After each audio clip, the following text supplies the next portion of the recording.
Olá, começando mais um Beneficência na TV e o programa de hoje é totalmente dedicado a vocês homens. Sim, nós estamos no mês de novembro, Novembro Azul, mês de conscientização e prevenção ao câncer de próstata. Câncer que, segundo estimativas, é o segundo mais frequente em homens. Então, olha, não saia daí, no ar, Beneficência na TV.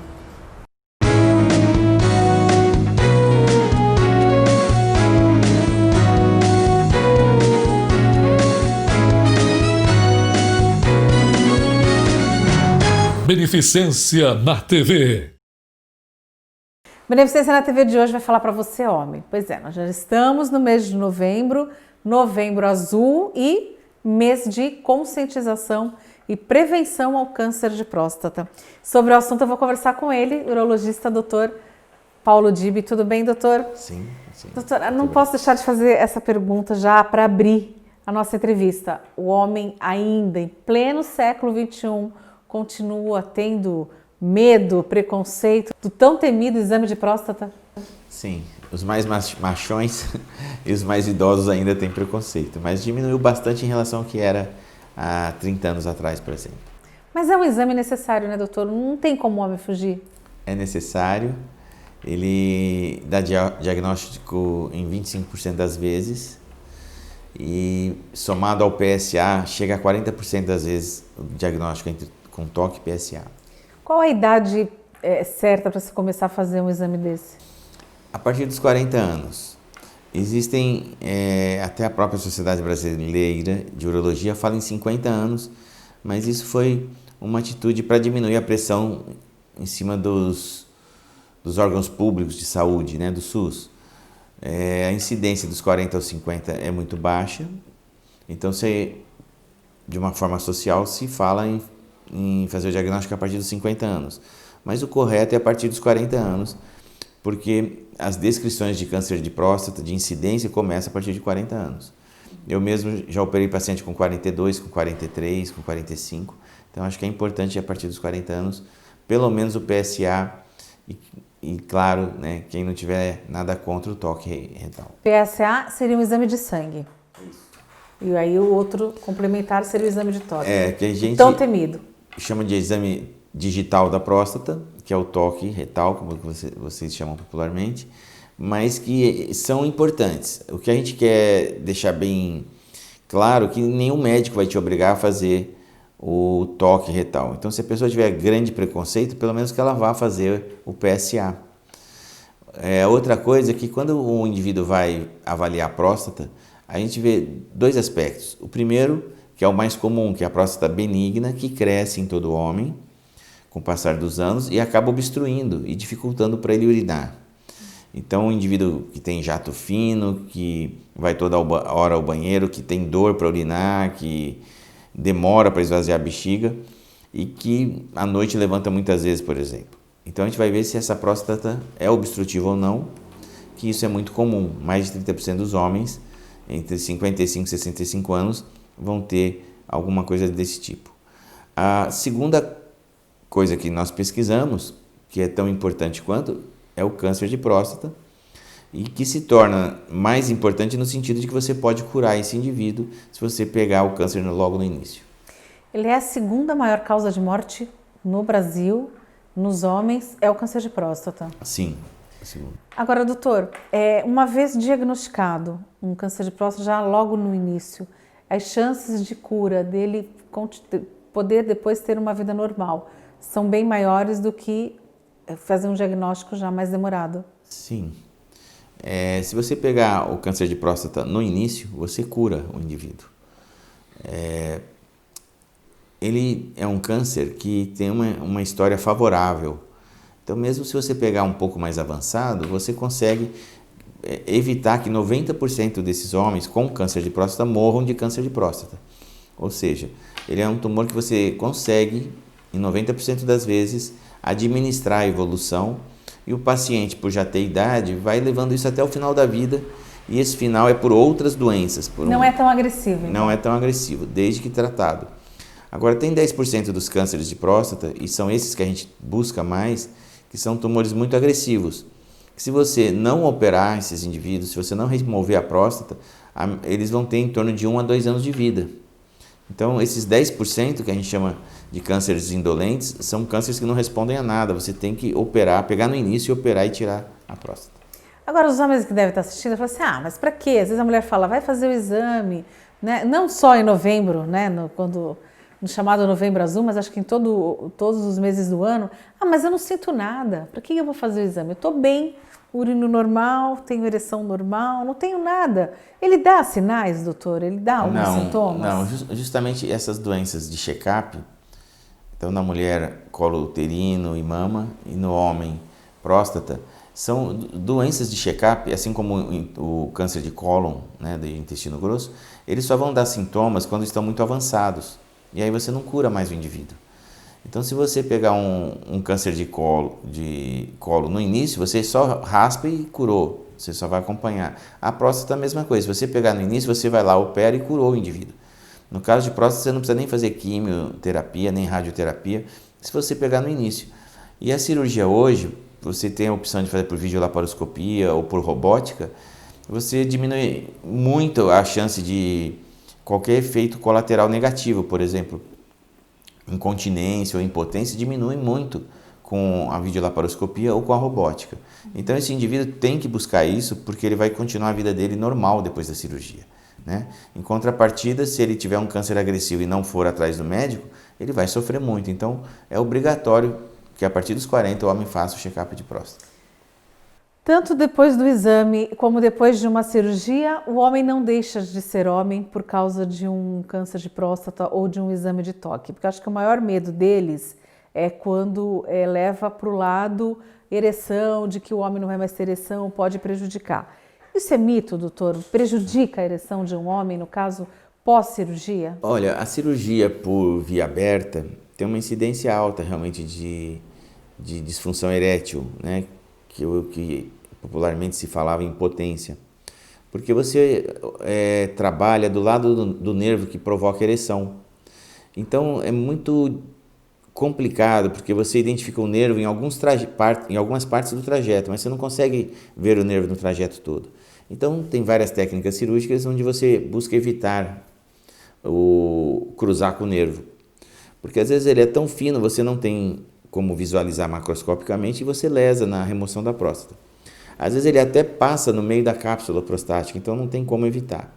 Mas com as técnicas de videolaparoscopia e robótica, se desenvolveu uma nova técnica de cirurgia em que você vai por trás da próstata e com isso você foge bastante do trajeto do nervo.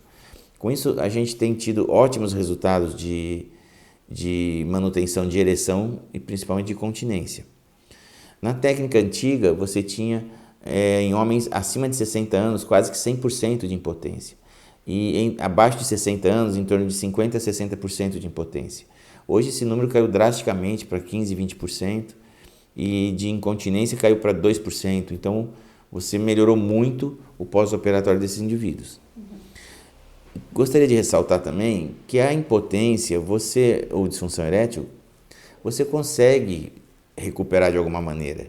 Você tem as drogas ativas, como Cialis e Viagra, por exemplo, que funcionam numa parte dos pacientes. Você tem droga injetável, que é a prostaglandina ou papaverina, que você estimula a ereção, mas com uma injeçãozinha no pênis.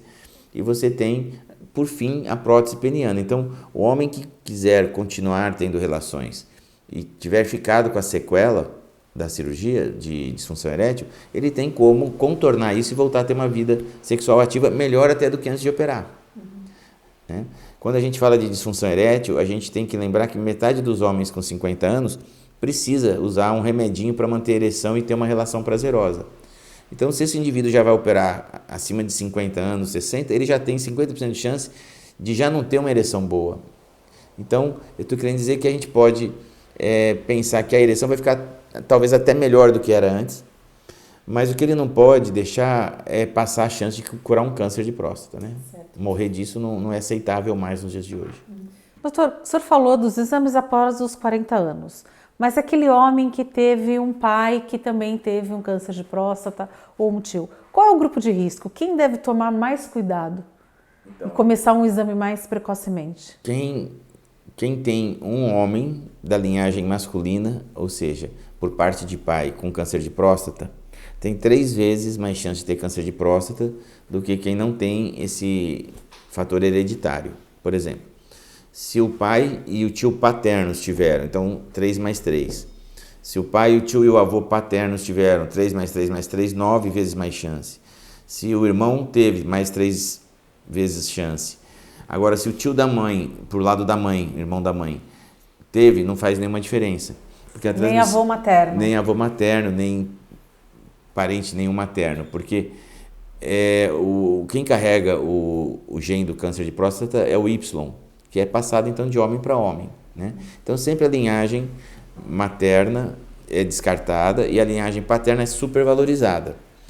Quando você tem que seja um pai, um avô, um irmão, um primo paterno, você tem que fazer PSA a cada 6 meses e toque a cada 6 meses. Homens com 80 anos, já estão os dois, já tenho 80 anos, 85, nunca fiz, ou eu fiz uma vez só, não deu nada, estou bem. E aí ele está bem mesmo, ou existem outras doenças na próstata, ou ele ainda continua correndo risco? Não, isso é super interessante. A próstata ela envelhece e a histologia dela, quer dizer, o tecido dela também envelhece e sofre modificações durante esse envelhecimento.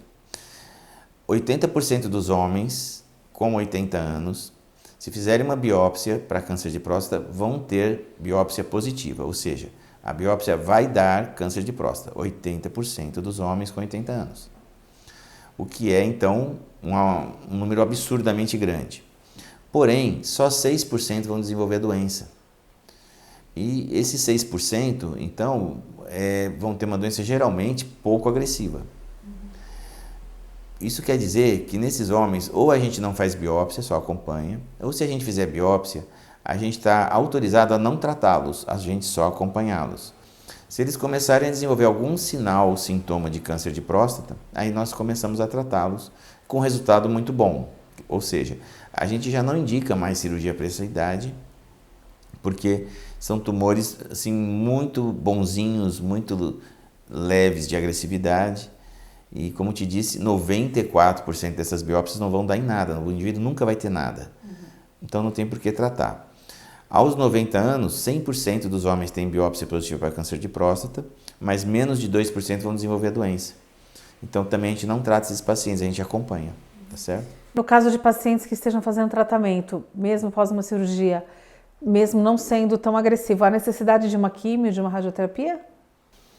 Ou alguns casos? Só? Não, você acompanha e na evolução, se necessário, você faz, né? Como é que você acompanha isso? Quando você opera esse indivíduo, você vai acompanhar o PSA dele. Esse PSA tende a ser sempre baixo, 0 ou muito próximo de 0. E se ele começar a subir, aí você vai complementar com uma quimioterapia ou com uma radioterapia, né? Quer dizer, é muito importante para você programar o tratamento desse indivíduo, o PSA inicial antes da cirurgia e depois o PSA ao longo do tempo pós-cirurgia. Ele deve, por exemplo, PSAs até 10, você tem uma grande chance de cura. Até 20 a chance ainda é boa, mas já cai relativamente. Acima de 20 a chance cai bastante. Mas, na verdade, é só com acompanhamento do PSA que você vai saber o que você deve fazer. Certo. Então não adianta, o homem fez ano passado, não adianta falar para a mulher ou para... Não, doutor, nem para o médico, doutor, estou bem, porque ano passado eu fiz, não deu nada. Não, em um ano pode ter uma alteração, né, doutor? Tem que fazer. Tem que fazer. Inclusive a gente ouve, às vezes, alguns relatos do paciente, fala, puxa, a vida inteira eu fui no médico, no doutor X, ele nunca viu isso. Aí você tem que explicar que, na verdade, o ano passado ele não tinha e agora começou a aparecer. Ou se tinha, ele era tão discreto que não dava nenhum sinal, não tinha como ser percebido. E agora começou a aparecer com sinais, por isso é importante ser anual. E o Dr. X, às vezes também não adianta ir só num cardiologista, mas eu vou no cardiologista todo ano, eu vou no clínico geral, não, é um médico específico, tem que chegar lá, tem que perder esse preconceito, esse medo e ir lá e fazer, né, doutor? Aqui no neurologista, eu tenho muitos amigos pessoais que vão... Há outros amigos que são cardiologistas e clínicos e, enfim, de outras especialidades, e pelo PSA só eles querem controlar. Não dá. A gente até pode não fazer o toque às vezes quando você tem um paciente que você acompanha e você vê que o PSA está muito estável. Mas avaliar PSA é uma coisa que você precisa conhecer muito e ao longo do tempo você vai sentindo isso, né? Por exemplo, o dado mais importante hoje no acompanhamento é a evolução do PSA, a velocidade de subida do PSA. Então, se você tem um paciente que você está acompanhando, você sabe que o PSA dele é 2 há 3, 4 anos, de repente vem 2,5 ou 3, você já chama atenção. E é um número que está dentro do que é considerado normal. Então, um indivíduo de outra especialidade vai ver um PSA de 3 vai achar normal, mas ele não sabe que subiu 50% em um ano. Então, isso já chama atenção. Então, por isso que eu acho que é obrigatório ir ao urologista. Quando o senhor faz o toque na próstata, ele é alguma mudança, é o tamanho? Não, é a consistência. A gente fala que a consistência é pétrea. Você toca, a próstata é dura que nem uma pedra.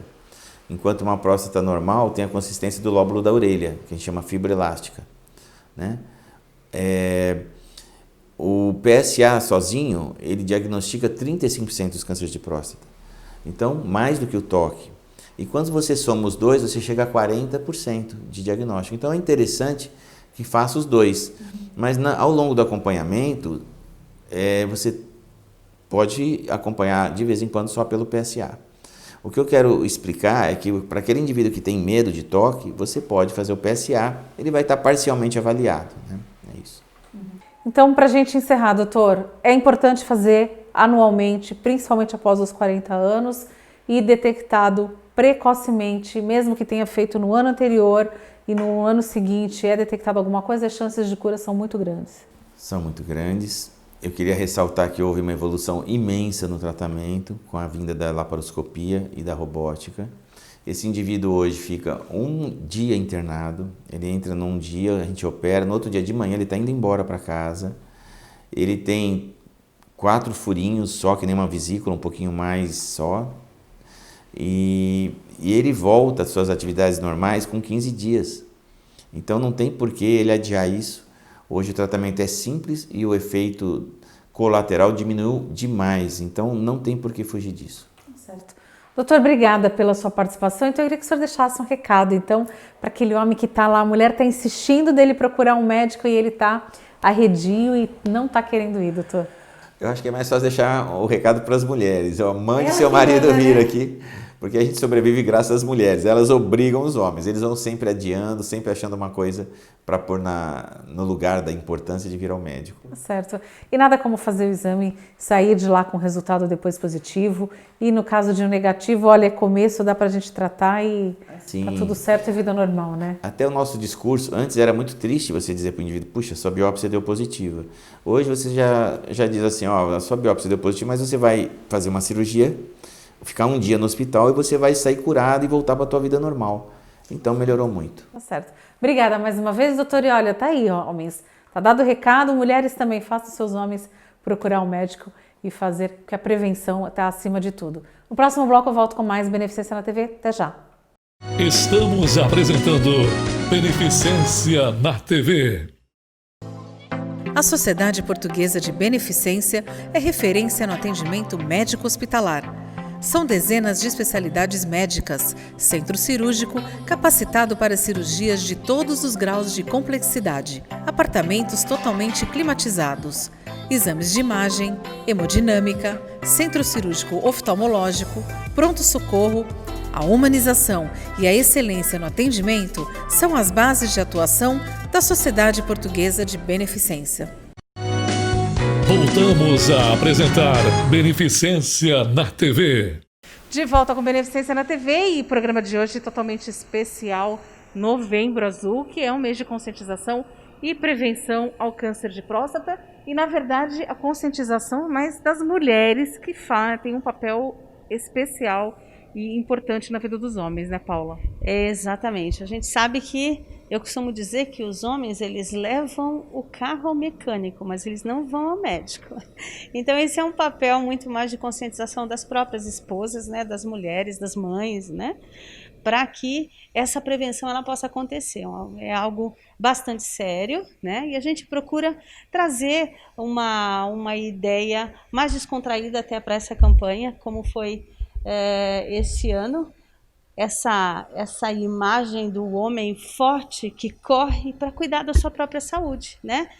com o tema Uma Corrida Preventiva pela Vida, que, diferente do ano passado, que foi o evento, nós realizamos ali o Fala Garoto, para quem você tira o chapéu, foi algo super descontraído, os pacientes amaram, tivemos aí a casa cheia, vamos dizer assim, né, no Salão Nobre, mas esse ano, por conta da pandemia, a gente está mais recuado, mais limitado para poder realizar todas as coisas. E estamos, então, presenteando os nossos pacientes, os pacientes oncológicos, com uma viagem ao Parque Maeda. Fica em Itu, Sorocaba, que a agência de viagens e turismo Trem da Alegria acabou por, então, nos dar esse apoio, presenteando o paciente, e vai, então, levar essa viagem. O paciente que completar essa frase aqui, ó, uma corrida preventiva pela vida, a melhor frase, vai estar concorrendo a essa viagem que vai acontecer no dia 13 de dezembro, com direito a acompanhante. Então foi uma forma que a gente encontrou aí de presenteá-los. Teremos a nossa live aí com o Dr. Hilário também, que vai estar tirando as dúvidas acerca de toda essa prevenção do câncer de próstata, enfim, de dúvidas que eles acabam por ter mesmo.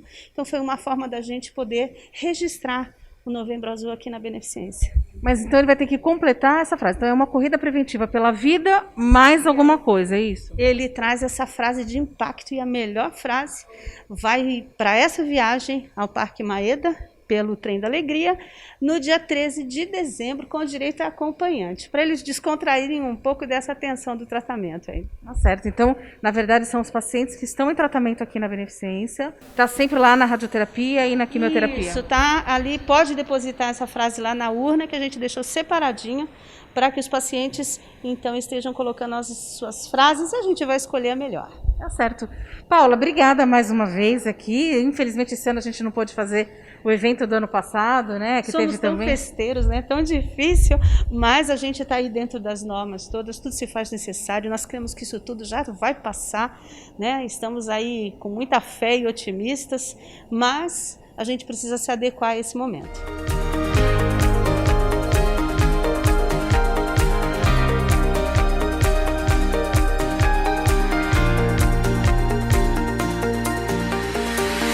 Bom, já que nós estamos, então, nesse mês de conscientização e prevenção do câncer de próstata, no Novembro Azul, eu não poderia deixar de falar com ele, nosso presidente, Ademir Pestana. Presidente, esse ano a gente não pôde fazer, a Beneficência não pôde realizar o evento do ano passado, com palestras, com a participação de pacientes, devido à pandemia. Mas é uma lei do senhor, né? A lei do Novembro Azul. Eu queria que o senhor falasse sobre isso. Então, Cris, é assim, uma lei minha também, né? Na realidade, a gente trouxe para Santos esta lei, porque passou a ser uma lei nacional. E quando você faz uma lei dentro do município, você obriga o poder municipal a fazer toda essa campanha de prevenção, a cumprir a lei, né? Porque você determina e passa a ser uma obrigação do município trazer esta lei em defesa das pessoas, da longevidade e da saúde. E aqui na Beneficência, no ano passado, nós fizemos várias palestras no nosso Salão Nobre, né? Porque é um hospital oncológico aí, onde a gente tem radioterapia, quimioterapia, cirurgias, enfim. A Beneficência é muito forte em defesa da vida na parte oncológica, tanto no Outubro Rosa, né, que nós também não fizemos esse ano, como no Novembro Azul. Mas estamos aí com todos os nossos colaboradores, todos com a camisa azul, né, com esta máscara que eu estou também, divulgando, passando a informação pela mídia, os nossos colaboradores compartilhando nas suas redes sociais. Vamos fazer alguma coisa em alguns veículos de televisão, alertando as pessoas, né, Cris? Então é isso, é triste pela pandemia, não poder fazer aqui um evento, né?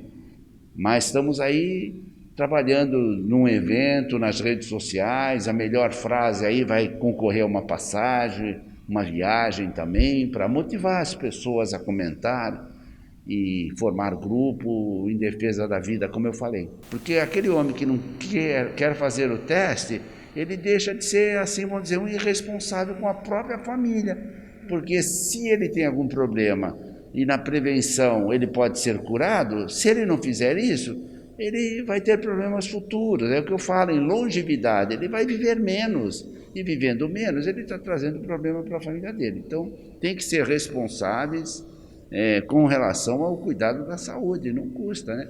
É uma coisa sintomática, a pessoa não percebe.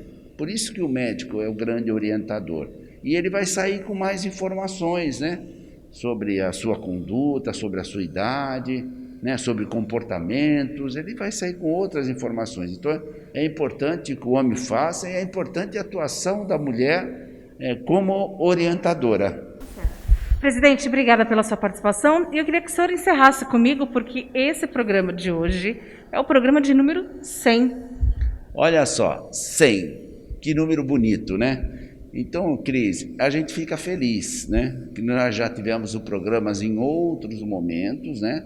E depois voltamos, porque sabemos da importância da prevenção. Senão também não teríamos um programa de televisão. Nosso programa é todo voltado à informação médica, às prevenções, né?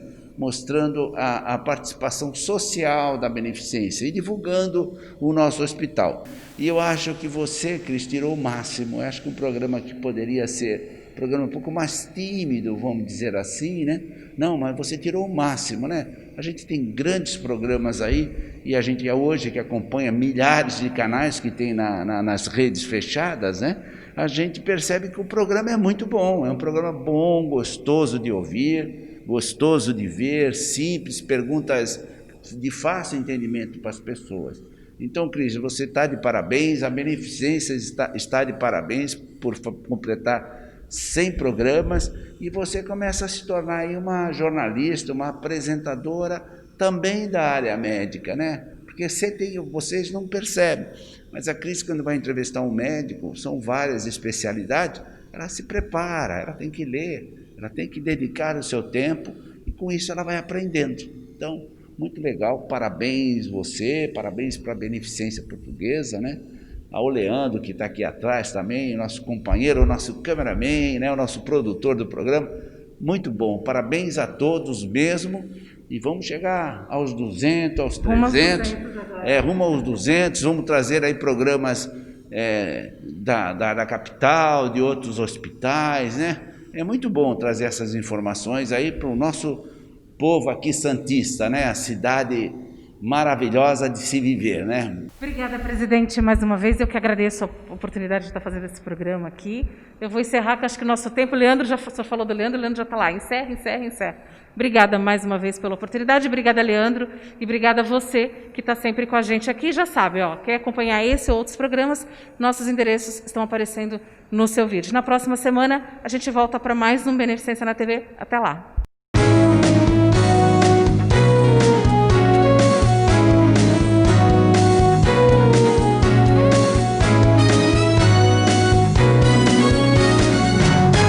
Beneficência na TV.